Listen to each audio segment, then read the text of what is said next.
La temporada del Casademont Zaragoza ha sido una montaña rusa de emociones.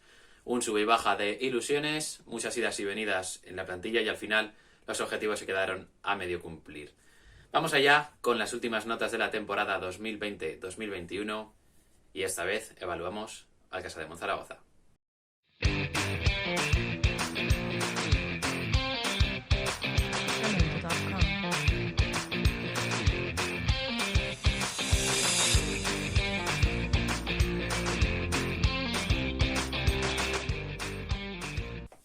Bienvenidos amigas y amigos un día más a Deporte Aragonés, un canal de YouTube cuyas siglas podrían significar dioses antiguos.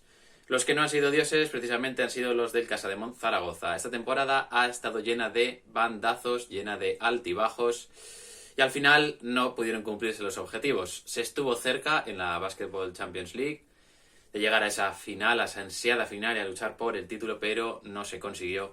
Y al final en Liga Endesa, en ACB, no se pudo mirar hacia arriba, que al fin y al cabo es el objetivo del Casademont Zaragoza.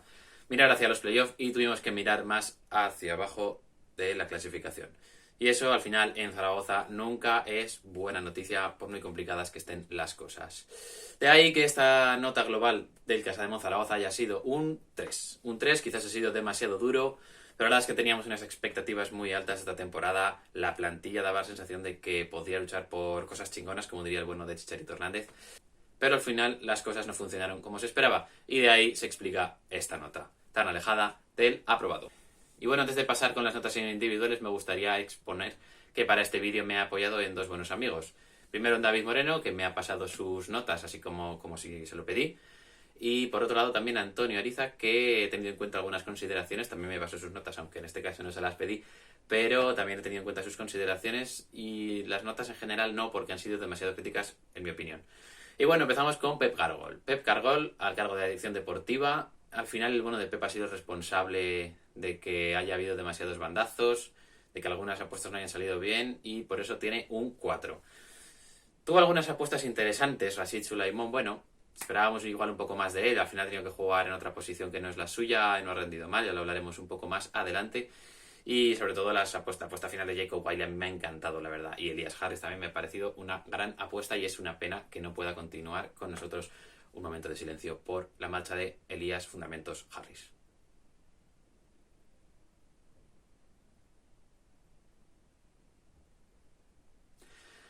Y bueno, dejamos atrás ya las estupideces y pasamos a valorar. En fin, tiene un 4 como exponía porque las apuestas iniciales no dieron sus frutos. Al final apostó por Konaté, participación testimonial, muy extraño ese fichaje. Apostó por la vuelta de Thompson y Sidi, uno salió bien, otro no tanto, pero bueno. Y sobre todo la apuesta importante es la de Diego Campo. Diego Campo no salió como esperábamos, seguro que bueno de Pep tampoco esperaba que saliera tan mal. Y empezamos con los entrenadores. El primero de ellos es Diego Campo, que tiene un 1. La verdad es que quizás he sido muy crítico con él, no lo sé, pero a mí me dio la sensación de que el Casademont estaba muy desdibujado. Muy parco en el esfuerzo defensivo, las vigilancias eran muy pobres. Benzing empezó a jugar de 4, siguió jugando de 4 con el resto de entrenadores. A mí no me gustó como 4, pero bueno, tiene tuvo sus momentos al final Benzing, pero bueno, bastante desaprovechado en esa posición para mi gusto. Y bueno, vimos un Casademont con mucho tiro de 3, con poco acierto y con poca madurez en el juego, con poca movilidad, con pocos cortes hacia canasta, con poca velocidad en la circulación de balón. Y bueno, pues al final, con poco acierto, poco juego ofensivo, mal defensivamente, al final el Casademont, pues se vio que los caminos de Casademont y Diego Campo tenían que separarse. Su destino estaba escrito y al final creo que tuvo 8 jornadas, sí, aquí lo tengo el dato, tuvo 8 jornadas en ACB con solo 2 victorias. La verdad es que es un dato demoledor. En fin, pasamos al siguiente que es Sergio Hernández. Sergio Hernández con un 4. La verdad es que, bueno, ilusionó mucho con su llegada. El equipo mejoró claramente, sobre todo en el aspecto defensivo. Sin embargo, siguieron los altibajos y tuvo, bueno, al final en Europa consiguió el objetivo de llegar a la Final 8. La verdad es que es de valorar. Tuvo sus altibajos, como decíamos, en ACB y también en Basketball Champions League. Y al final en ACB parecía que se podría mirar un poquito más arriba, que estábamos cerca de acercarnos al playoff, pero no se consiguió, tuvo una mala racha y al final se fue por la puerta de atrás alegando motivos personales tras 6 derrotas consecutivas, y de ahí esa nota. Y por último, Luis Casimiro. Luis Casimiro tiene un 6. Un 6, y es que tuvo 6 partidos en ACB con 3 victorias y 3 derrotas. Bueno, al final el equipo ya en ese tramo, pues ganado los partidos que tenía que ganar y ya se olvidó de jugar a baloncesto y dijo, bueno, pues ya está el objetivo cumplido, y se vio un equipo pues bastante alicaído. No así en la Basketball Champions League, que cogió al equipo directamente para la Final Eight y bueno, consiguió un meritorio bronce. La verdad es que estuvo muy cerca de conseguir llegar a la final. Fue una lástima que no lo hiciera. Y bueno, al final lo que hemos visto de Luis Casimiro es que ha demostrado en muy poco tiempo y con poco tiempo de adaptación sobre todo que era un gran entrenador. Bueno, era y es un gran entrenador. Pasamos a los jugadores. En los jugadores empezamos con Rodrigo San Miguel. Rodrigo San Miguel tiene un 6,5. La verdad es que se le ha visto bastante bien en la dirección del equipo y ha aportado mucha experiencia. Y la verdad es que ha estado muy bien en el apartado de asistencias. Tengo aquí sus datos: 3,6 de media en ACB y 5,2 en Basketball Champions League. Está bastante bien. Pero la verdad es que ha dado un ritmo bastante bajo al juego del equipo. También ha estado demasiado tiempo ausente por lesión y muy escaso en el apartado anotador, y eso, él siendo el primer base del equipo, no puede ser así. De ahí esa nota que, bueno, al final valora un poco pues todo lo bueno que tiene Rodrigo San Miguel, todo lo que ha aportado, pero que se queda corto para el puesto de primer base. Otro que se queda corto, sin ninguna duda, es TJ Bray. TJ Bray tiene un 3. La verdad es que su llegada fue un poco extraña porque llegó en un intercambio por Silly, en el que claramente salimos perdiendo, y estuvo bastante flojo en la dirección del equipo, con poco mando, con poca autoridad, débil en acciones defensivas y al final con el tiro de 3 como su única arma. Bueno, tuvo 11 partidos en ACB, promediando 7,5 puntos, 2,2 asistencias y 5,7 de valoración. Al final los puntos, bueno, pues están bien, las asistencias y la valoración no tanto. Y en Basketball Champions League jugó 4 partidos con un promedio de 4,8 puntos y 3,8 asistencias. La verdad que ahí mejoró en el apartado asistente en Basketball Champions League. Pero sí queda muy corto para lo que esperábamos de él y para lo que tenía que haber sido. Pasamos ahora a Javi García. Javi García tiene un 7. La verdad es que me ha parecido un paso muy interesante, un paso adelante muy interesante en la carrera de Javi García.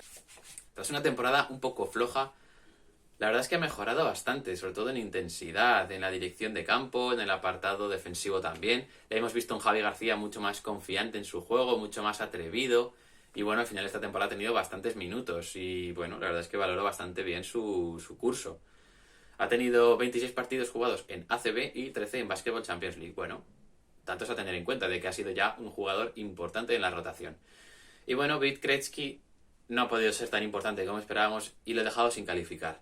La verdad es que ha sido una auténtica pena. Apuntaba que iba a ser una temporada importante en su crecimiento. La verdad es que es un jugador que a mí me flipa. Vít Krejci, lo que le he visto, es un jugador que me encanta, pero su temprana lesión la ha tenido fuera de combate toda la temporada. La verdad es que es un jugador muy interesante. Y fijaros si es interesante que es que pese a no haber jugado, ha sido drafteado por Oklahoma esta temporada. A tener en cuenta ese dato. Y bueno, al final lo dejo sin calificar porque no hemos podido verle sobre el parque. Otro jugador interesante, Luka Rubnik. Luka Rubnik, la verdad es que empezó muy bien. Me interesó bastante en los primeros partidos. Venía a suplir pues eso, la baja de Rodrigo San Miguel. Pero al final tuvo muy poca participación. Apuntaba a tener muchos minutos y tuvo muy poca participación. Pese a ello dejó bastantes destellos de su calidad. Suplió con solvencia a San Miguel, pero bueno, ha jugado 6 partidos en ACB, son muy pocos.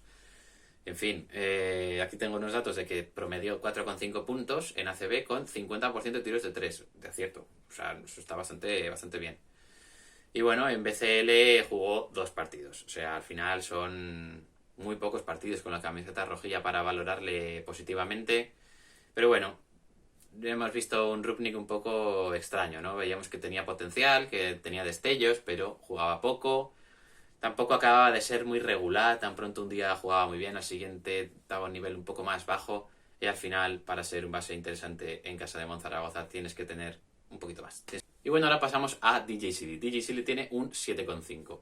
La verdad es que ha sido una buena temporada de DJ Silly, sobre todo en el apartado anotador, siempre destacando en esa faceta. Y bueno, en ACB ha sido el tercer jugador con mejor promedio de puntos del equipo. O sea, y ha jugado muy pocos partidos con el Casademont. Creo que se marchó antes de la mitad de temporada. Pues la verdad es que es un dato muy a tener en cuenta sobre la aportación que tenía DJ Silly en el parque zaragozano. Y bueno, también estuvo bastante bien en el apartado de combinación con sus compañeros a la hora de trenzar jugadas, a la hora de elegir pases, a la hora de dirigir un poquito al equipo también en ocasiones. Pero bueno, la verdad es que dio un nivel superior a lo que estaba dando el equipo y por eso se terminó marchando y bueno, en ese intercambio por TJ Bray la verdad que perdimos bastante. Tenemos en otro lado a Alex Font con un 1. La verdad es que ha sido una participación testimonial, ha tenido 35 minutos esta temporada y 30 de ellos en Basketball Champions League. Al final ha tenido pocas oportunidades y tampoco las ha aprovechado, ¿no? Me ha parecido que nos dejase cositas, ¿no? Como se dice. En fin, otro jugador importante, Rashid Sulaimon, tiene un 7. Un 7 a los que he jugado bastante como base, demasiado, diría yo, lo queríamos ver en su posición como escolta, pero ha jugado bastante en la posición de base y con bastante buen desempeño. Subía muy bien el balón, mostraba su calidad. Es verdad que en el apartado defensivo siempre es su punto a mejorar. Pero bueno, veíamos que tenía mucha calidad, que tenía visión de juego. Y bueno, sus datos son en ACB de 8,0 puntos de promedio por partido, 2,2 asistencias y 6 créditos y medio de valoración. Y bueno, en Basketball Champions League ha mejorado un poco esos guarismos, ¿no? Con un 9,5 en puntos y 3,2 en asistencias, siempre hablando de promedios. Y bueno, en fin, pues al final esperábamos un poquillo más de él, pero bueno, al final ha estado fuera de posición y bueno, es de valorar que asumió esa responsabilidad, que no lo tembló la mano y que lo hizo, bueno, pues bastante bien, con solvencia al final, ¿no? Y otro que siempre es solvente es Jonathan Barreiro. Jonathan Barreiro tiene un 8. La verdad es que es un seguro de vida, es un jugador en el que puedes confiar siempre, muy bien en defensa, mejorando cada día en los tiros exteriores, buenas penetraciones, coge rebotes que nadie quiere, o sea, hay un balón ahí perdido con los 5 jugadores del equipo rival alrededor y va Jonathan Barreiro y va por ese balón y encima lo gana. Es una barbaridad lo que lucha, lo que pelea, lo que consigue para el equipo, siempre da el máximo y de ahí su nota. Y bueno, ahora vamos con Nico Brusino, un jugador que también me encanta, pero este año le pongo un 7,5. Nos demuestra muchas veces que es capaz de lo mejor, pero también de tener errores tontos y errores absurdos. Sigue siendo aún así un jugador capital y un jugador al que cuando el partido se ponía feo, miraban todos a Nico Brusino, a Dylan Ennis, en fin, a esos jugadores que te pueden dar un plus y que al fin y al cabo tienen un nivel superior al equipo. Y bueno, al final empezó muy mal la temporada, llegó luego Sergio Hernández y parece que se enchufó un poco, pero bueno, ha seguido teniendo esos altibajos y por eso no tiene mayor nota. Aún así, bueno, vamos a destacar algunos datos de... Ha tenido un porcentaje de acierto de 38,1 de tiro de 3 en Basketball Champions League, es un buen acierto, y de 42,7 en ACB. Bueno, la verdad que está bastante bien y ha sido el segundo máximo asistente del equipo en Basketball Champions League. Son buenos datos. Y bueno, al final también ha estado bastante bien en defensa y de ahí que tenga un 7,5, pero claro, esos altibajos al final le pasan factura. Y bueno, otro jugador importante en el Casa de Zaragoza es Dylan Ennis. Dylan Ennis para mí tiene un 9. Ha sido el segundo máximo asistente y máximo anotador del equipo en ACB. Solo con eso ya es una temporada sobresaliente. Pero es que además hablamos de que está completamente enajenado, completamente loco. Coge un balón en cualquier sitio, mira el aro y si tiene espacio y tiene ganas y tiene confianza, se tira un triple de 3 y nos vuelve locos a todos metiéndolos. La verdad es que sí, que a veces peca de individualista, que bueno, que hay tiros de 3 que dices no te lo juegues, hombre, que tienes la jugada por delante, puedes jugar con los compañeros, pero claro, luego lo mete y ¿qué pasa? Pero claro, bueno, al final es su juego, ¿no? Es su juego. Lo queremos así también a Dylan Ennis y no nos gustaría tanto aquí en Zaragoza. Y bueno, también destacar que en Basketball Champions League ha sido el máximo anotador del equipo, importantísimo, y tercer asistente. La verdad es que es un auténtico espectáculo. Y bueno, Robin Benzing tiene un 4,5. La verdad es que para mí ha estado muy por debajo de lo que sabemos que puede aportar. Al final todos han apostado por él como 4. A mí no me ha convencido en esa posición y bueno, en fin. El hombre ha hecho lo que ha podido, pero ha estado muy lento en cuanto a movilidad, bastante mal y flojo en defensa, metiendo la mano cuando no tiene que meterla. Es falta de ritmo en ataque. Bueno, al final creo que no se ha terminado de adaptar a esa posición, pero bueno, otros pensarán que sí, a mí no me ha convencido. Bueno, al final vemos aquí sus datos, ha tenido un promedio de 9,9 y 9,6 puntos en ACB y Basketball Champions League respectivamente. No son malos datos, pero bueno, al final ha estado bastante desesperante en esas situaciones defensivas, en ese juego interior y ahí es donde se explica su nota.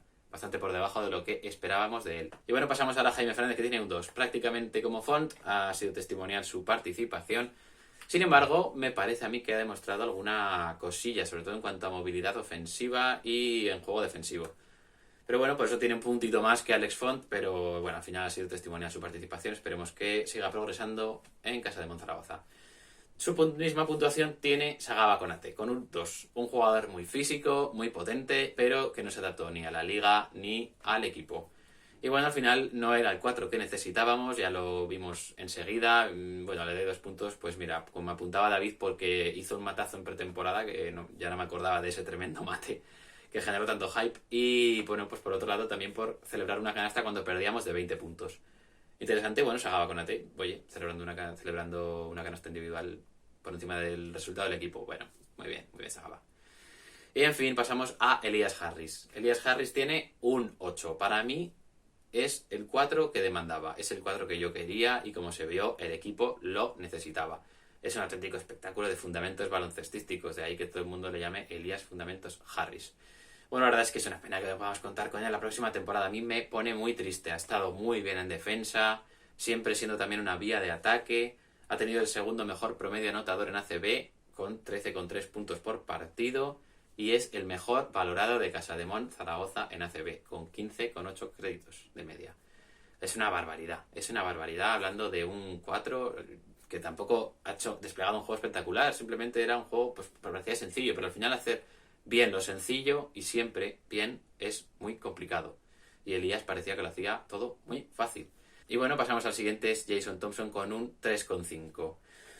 La verdad es que en ACB ha tenido actuaciones bastante desesperantes, aunque, por otro lado, en Basketball Champions League ha destacado mucho. Ha sido muy buena su aportación. Aquí tengo que es el segundo mejor promedio anotador en Basketball Champions League con 16,0 puntos por partido. Es una barbaridad. Y es casi el doble que su promedio en ACB, que ha sido un 8,2. Caso muy extraño el suyo. Al final esperábamos bastante de él. Se marchó la temporada pasada pues, debido a la pandemia y bueno, no esperábamos que volviera. Cargol apostó por él y bueno, al final ha sido, pues por una parte, una buena apuesta, pero por otro lado ha sido una continua decepción, sobre todo en Liga. Parece que no cogió el ritmo de ACB esta temporada y bueno, al final por eso está bastante alejado del aprobado, porque esperábamos un pelín más de un jugador como Jason Thompson. En fin, otro jugador del que esperábamos más es Javier Justiz. Javier Justiz tiene un 2. La verdad es que creo que este no es Javier Justiz. Ha tenido 7 minutos en ACB. 7 minutos, en fin. Y 40 en Basketball Champions League. Ahí sí que ha jugado más. Ha tenido un promedio de 6 puntos en Basketball Champions League y de 0,8 en ACB. Pero bueno, ya no es cuestión de poca natación o poca participación. Es cuestión, me parece, que de algo mental. La verdad es que esa lesión tuvo que ser muy dura y bueno, vemos un Javier Justiz bastante más delgado, bastante más fibroso, menos potente físicamente y la verdad es que se le ve que va sin confianza a todos los balones, que va sin confianza, que hay un jugador que juega sin confianza, la verdad es que es una lástima. Esperemos que poco a poco la recupere y al final es que le veíamos que evitaba los choques en un deporte de contacto. En fin, ojalá que volvamos a ver al Javier Justiz más espectacular porque lo necesitamos en esa posición de 5. Seguimos en esa posición de 5, ya solo nos quedan 2. Tenemos a Trick Bilinason con un 6. La verdad es que ha sido, en mi opinión, una temporada un poco de estancamiento del islandés. En fin, ha sido una lástima. Creo que a todos nos da la sensación de que hay madera para hacer un gran jugador, un gran pivot de futuro. Sabemos que es muy joven, que tiene mucho que aprender, él es el primero que lo sabe y la verdad es que su actitud siempre ha sido muy positiva y siempre ha sido muy buena, pero tiene que mejorar muchísimo en movimientos cerca de canasta. La verdad es que ahí tiene que mejorar mucho y también a la toma de decisiones de cuándo meter la mano y cuándo no en acciones defensivas. En fin, al final no ha sido una mala temporada de Linason, creo que esperábamos que contase un poco más, siempre ha dejado alguna muy buena actuación, siempre destaca en su aspecto defensivo con esos tapones y bueno, al final pues esperamos un poquito más, ha quedado un poco escaso como decía. 4,2 un promedio de 4,2 puntos en BCL y 7,3 en ACB. Y bueno, pues eso es lo que decíamos. Al final se queda un poquito escaso. El que no se ha quedado escaso es Jacob Wiley, que es el jugador que cierra la lista con un 9. Para mí tuvo una tremenda irrupción y una adaptación espectacular al equipo. La verdad es que en ataque y en defensa ha sido increíble, poniendo tapones, cogiendo rebotes, luchando cada balón, haciendo mates espectaculares, comiéndose a los jugadores en la zona rival. Bueno, es que al final ha tenido un dominio de la zona, tanto rival como propia, muy bueno, muy espectacular. siempre ha sido una vía para hacer daño al equipo rival, ha tenido sintonía total con Ennis, con Harris, también muy buena con Brusino. Y bueno, la verdad es que ha sido importante e interesante. La verdad es que parecía que el equipo necesitaba ese 5. Y bueno, al final ha estado espectacular. 9 partidos en BCL con un promedio de 13,6 puntos y 6,4 rebotes. Son bastante buenos números, en mi opinión. Y 14 partidos en ACB, promediando 10,4 puntos y 3,7 rebotes. Y un 11,3 en valoración. En fin, al final es el cuarto mejor en valoración del equipo después de Harris, Ennis y Brusino en ACB. Y así se ha demostrado. Al final Wiley, desde que ha llegado, ha sido un jugador importantísimo, igual que Elias Harris. Y bueno, con esa última nota terminamos el vídeo de hoy. Espero que os haya gustado. Si es así, dejad un poderoso like, que ya sabéis que siempre viene muy bien. Os recuerdo también que podéis suscribiros al canal y compartir el vídeo con todo el mundo al que le pueda interesar y también con los que no les interese. En fin, poco más que decir. Os recuerdo que tenéis aquí la cajita de comentarios para dejar, por ejemplo, vuestras notas para que yo las vea y podamos entablar una conversación en torno a la temporada del Casa de Monzaragoza. Poco más que deciros, cuidaros mucho y nos vemos en el siguiente vídeo.